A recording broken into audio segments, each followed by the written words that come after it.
One of the most common desire I hear, whether it's from a young adult in my ministry, people I meet in a community, or even strangers on a plane, is the longing for purpose.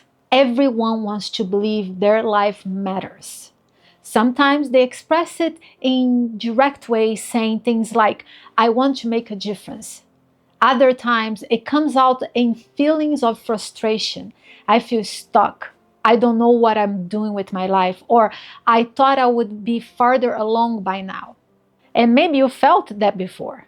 You might be feeling it right now, even after coming to faith in Christ. It's possible to have seasons where you still wonder, what am I here for? What is my life supposed to be about?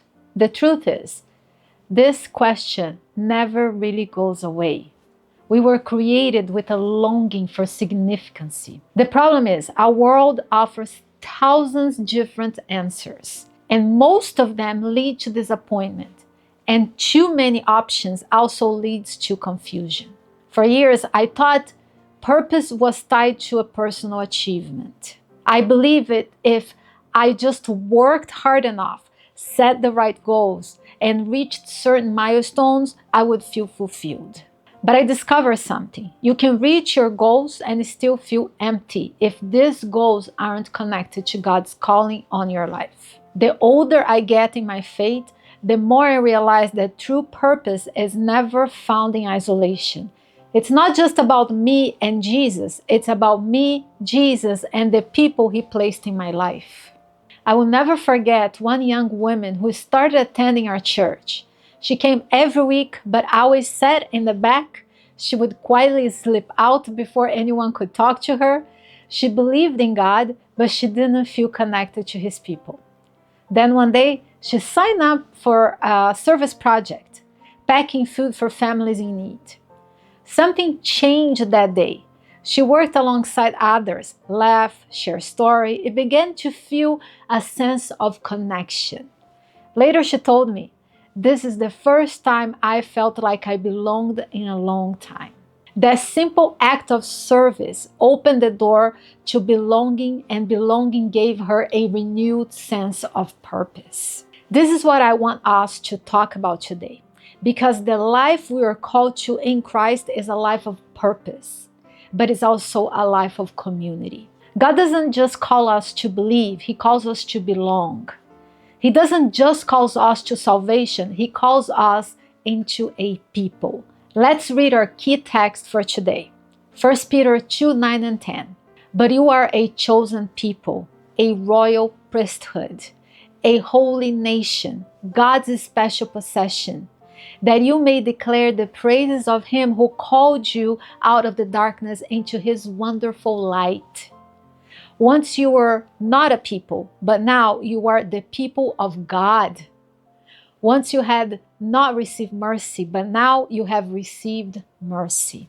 When Peter wrote these words, his audience was mostly Gentile believers, people who were not part of Israel's original covenant family. Before Christ, they were outsiders to the promise of God. They didn't grow up with the law of Moses, the temple, or the sacrificial system.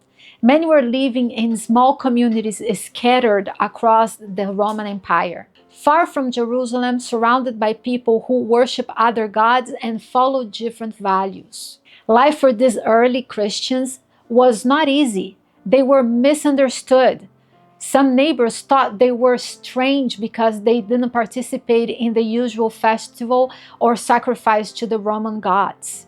Others suspect them of disloyalty to the empire because they called Jesus Lord instead of Caesar. In some cases, they faced outright hostility. In that context, Peter's words were incredibly encouraging. He reached back into Old Testament, into language God once used for Israel in Exodus 19 and Isaiah 43, and applies it to them. He's telling these scattered, pressured believers, you belong, you're God's people now. Each phrase Peter used would have landed with deep meaning. He said, chosen people. In the Old Testament, Israel was chosen to be God's covenant people. Now through Jesus, Gentiles are also chosen. It's not about ethnicity or heritage. is about God's grace. He used the word royal priesthood. In Israel, the priests were from one tribe, the tribe of Levi, and they had special access to God in the temple. Peter says all believers now share that access and have the role of representing God to the world. He also said, holy nation. This doesn't mean a political state. It means a spiritual people set apart to live by God's way, no matter where they live geographically. This is not about a country with borders. It's about a people set apart for God's purpose, living by His values in a world that doesn't. He also said God's special possession. In the ancient world, a king's personal treasures were kept separate from the general wealth of the kingdom. They were guarded, valued, and cherished. That's the image Peter uses for how God sees His people. And all of this has a reason, that you may declare the praises of Him who called you out of the darkness into His wonderful light. Your identity leads to your mission. God didn't just rescue you from sin. He brought you into a family so you could reflect His goodness to the world. Peter then adds, once you were not a people, but now you are the people of God. This is not just an individual transformation. It's a community transformation. Salvation doesn't just give you a new relationship with God. It gives you a new relationship with God's people. Our culture often teaches that purpose is something you find on your own. But biblically, purpose is something you discover and live out in relationship with others. Serving others is at the very heart of who Jesus is. Mark 10:45 says, for even the Son of Man did not come to be served, but to serve, and to give His life as a ransom for many. Think about that. The most powerful person in the universe didn't use his power for self-promotion or personal gain. He used it to meet needs and lift burdens, and He calls His followers to do the same. I once knew a young man in our church who, admittedly, he was struggling in his faith. He rarely read his Bible, didn't feel like praying, and wasn't sure if God was really working in his life. I invited him to help set up an outreach event. At first, he said, I'm not really the serving type. But he came anyway. He started talking with people, listening to their stories, and realizing that God could use him, even in small ways. A few weeks later, he told me, I feel closer to God when I'm helping people than I have in a long time. That is because serving has a way of realigning your heart. It shifts the focus from me to we. It turns faith from an idea into a lived reality. Belonging works the same way. You can attend church for years and still feel disconnected if you never engage with others. But when you start serving with people, praying with them, and walking through life together, something shifts. You begin to experience what it means to be the people of God, not just in theory, but in practice. We live in a culture that values independency, self-promotion, and personal comfort. The message we hear over and over is, look out for yourself, do what makes you happy, and cut people off when they no longer serve your needs. But the life Jesus calls us is radically different. In Jesus-centered community, the focus is not on what can I get, but what can I give. It's not about convenience, it's about commitment. It's not about avoiding hard relationships, it's about working through them with grace and truth. The early church modeled beautifully. Acts 2 says that all believers were together and had everything in common. They sold property and possessions to give to anyone who had need. And also in James 5:16 tells believers to pray for each other. In Galatians 6:2 says, carry each other's burdens. This is not just being nice to people. It's about living in a way that puts God's love on display. I've seen this happen in our church. A young couple faced unexpected medical bills after birth of their child. Their small group quietly raised money, delivering meals, and checked in regularly. No one posted about online, no one looked for recognition. It was just love in action. That's what makes a Jesus-centered community different. It's selfless, it's sacrificial, and deeply committed. Living this way will stand out. It's countercultural. And that's exactly what Peter is describing when he calls us a holy nation, a people set apart to live by different standards. Following Jesus is not a one-time event. It's a lifelong process of learning, growing, and becoming more like him. And that process is not meant to be walked alone.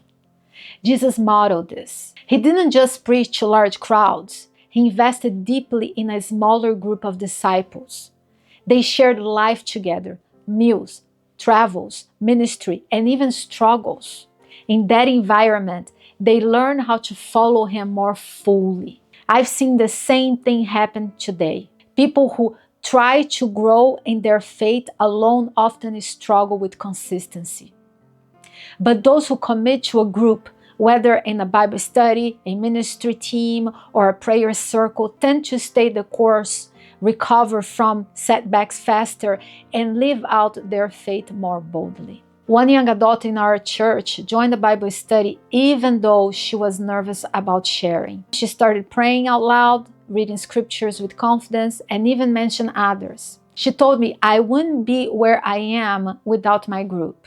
That's the power of discipleship in community. That's why I believe every believer should find a smaller circle, a place where you can be known, encouraged, and challenged. If you're not in one yet, I want to invite you to take that step. Peter's words, "Once you were not people, but now you are the people of God," remind us that this is all possible because of Jesus. Without him, we are spiritually homeless. With him, we are adopted into God's family. This is not something we earn. It's not based on our performance. It's all because of his mercy. And when we truly grasp that, it changes the way we live. We no longer see church as a building we attend. We see it as a family we belong to. We no longer see service as a chore. We see it as a joy. This is the life we're called to belong to God's family, to serve others with love, to live differently from the world, to keep growing as disciples. So I wanted to leave you with a question. If someone looked at your life this week, would they see the life you're called to in Christ? Would they see purpose? Would they see community? Would they see Jesus? Today, you can take a step. Join a group. Commit to serving. Invite someone into your life. Don't just attend church. Be the church. We're moving now to the next part of our service, the discussion time. This is one of the most important part of what we do here. It's where we take what we learn, what we heard, and talk about it together. Ask questions and encourage one another in real ways. If you're watching online, join the conversation through the comments. Share which part of today's message stood out to you and how God is calling you to live out your purpose in community. We read every comment and we want to walk with you as you take your next step.